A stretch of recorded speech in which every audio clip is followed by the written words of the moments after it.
Hello.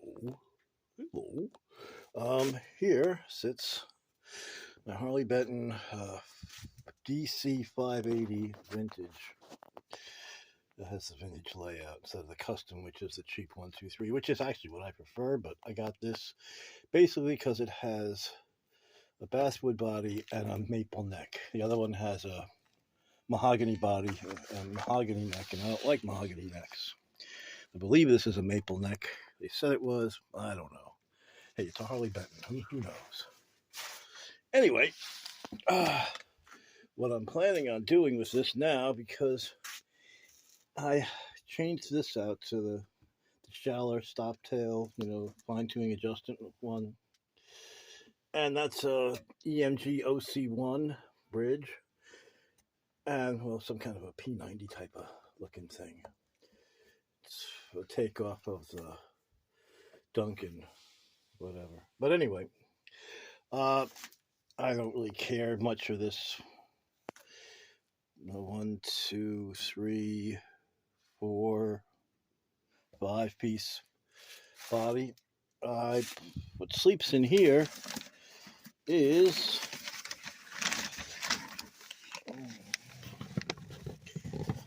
figured maple. Here.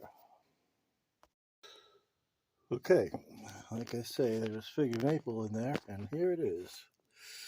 It's just called curly maple. It's kind of like a cross between a very fine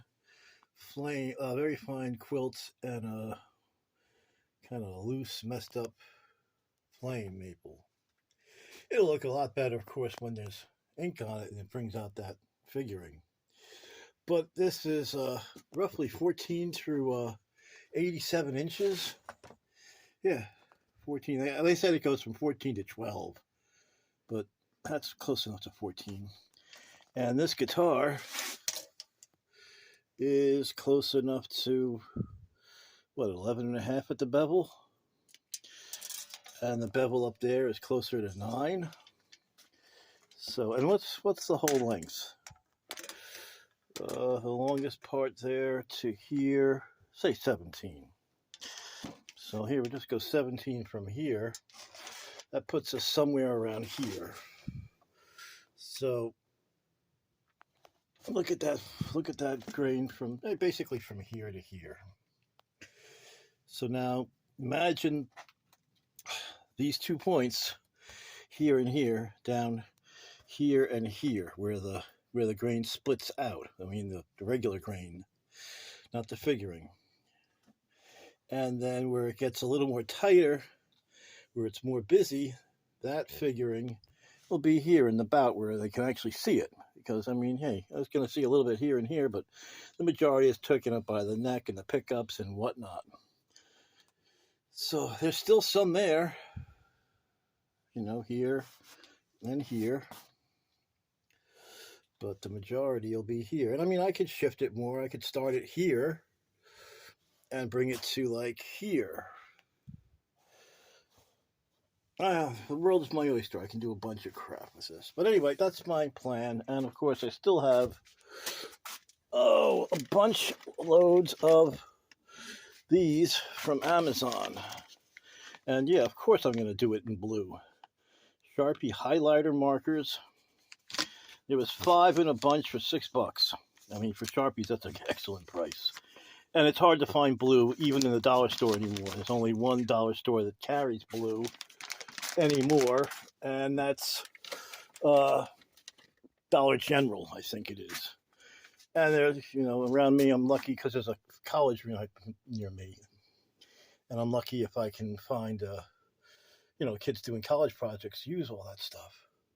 So anyway, that's my next project. It's just to get rid of these little things here.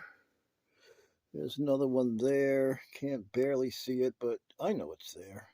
I'll pull all this off. I might change the layout configuration. I'll probably just, paint the bevels and the sides black or purple, or I don't know what I'm going to do with the sides. I just want to put the blue on the face, not the bevels, because I can't do bevels. So there. Wish me luck. I don't know when I'm going to start it. Not today. It's raining out. As it is, I have to probably put this on a backer board, which I have. That stuff. Yeah. If you didn't see it last time, boom, here's the stuff. This is empty, but heat lock, iron-on veneer adhesive, veneersupplies.com. It's a glue that's activated by heat. You roll it on one side of this stuff, and you roll it on a cheap backer board, which I have. It's in there somewhere, in that box. See, this is what's done. See this backer board? See this veneer? That was quilt maple, and then that's backer board. And you glue it, and then you put them together, and you iron it together, and it makes it a more solid. Actually, this wasn't backer board. This was 2-ply real maple. That's the last build I did. So that's why that's so strong. See how thick that is?